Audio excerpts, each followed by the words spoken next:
Sigurado ka bang walang mga hidden cameras dyan whatsoever? Kilala mo ko, Iha. Tita, you can trust me. Alam mo naman kahit business namin na magkalkal ng buhay ng mga tao, marunong naman kaming rumispeto sa request. Hello. At bilang naman na natutuwa ako sa mga pagbabago nangyari sa buhay ni Gwyneth, I'll give this to her. A peaceful and no-fuss wedding. That's good. Si Gwyneth, bakit wala pa? Doon ka. Alam ko, parating na siya eh. Maglaro ka na. Ay. Kanina pa raw nakaalis si Gwyneth sa hotel. Pero hanggang ngayon, wala pa rin dito. May bisita ka rin sa opisina ni Sir.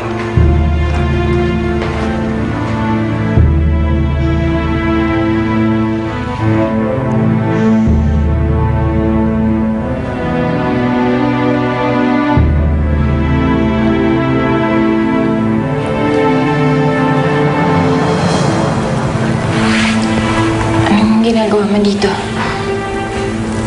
Alan, pwede ba tayo mag-usap? Marami pa akong hindi nasasabi sa'yo. At alam ko na hindi ko matutuloy ang kasal na to pagka hindi tayo nagkausap. Makapaghintay naman yun eh. Dito lang naman ako. Hindi naman ako aalis dito eh. Oo. Sige na. Baka mamaya hinihintay ka na nila dun. You never cease to amaze me. Since buntis ako kay Nino hanggang ngayon, kahit ilang beses na kitang sinaktan, napakabuti mo pa rin sa akin.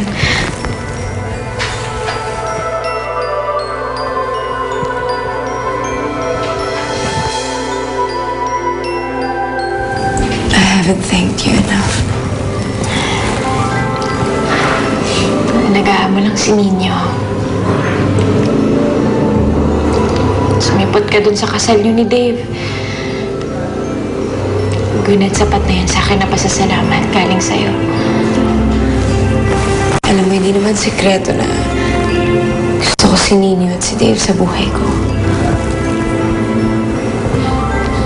Pero I'm feeling so guilty. Nakukuha ko lahat ng gusto ko. Habang ikaw nandito, nakakulong. I don't deserve to be happy. Alam mo kung anong gusto ko.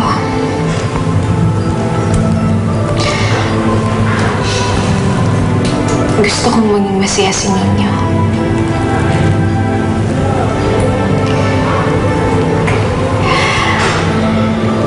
Gusto kong matupad ang mga pangarap niya. Na mabuo ang pamilya niya. Kayo. Ikaw. Si Nino. Si Dave.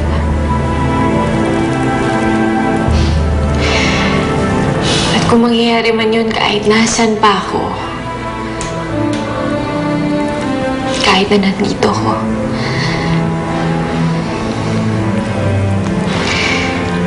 hindi mawawala kasi ang nararamdaman ko para kay Nino. Hindi ko alam kung paano ko mababantayan ang pagmamahal mo sa anak ko. Hindi naman ako natatakot dun eh.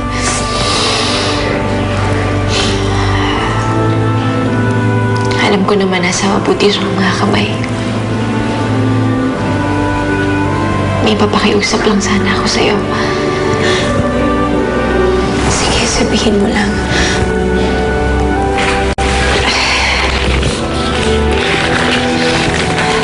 Pakibigay ito kay Nino.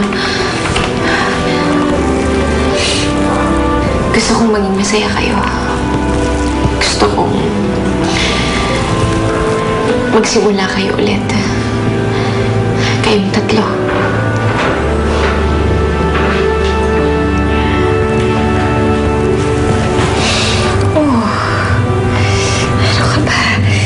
Huwag ka nang umiyak. Masisira makeup mo niyan. May kasal ka pang pupuntahan. Sige na. Baka hinihintay ka na nila doon.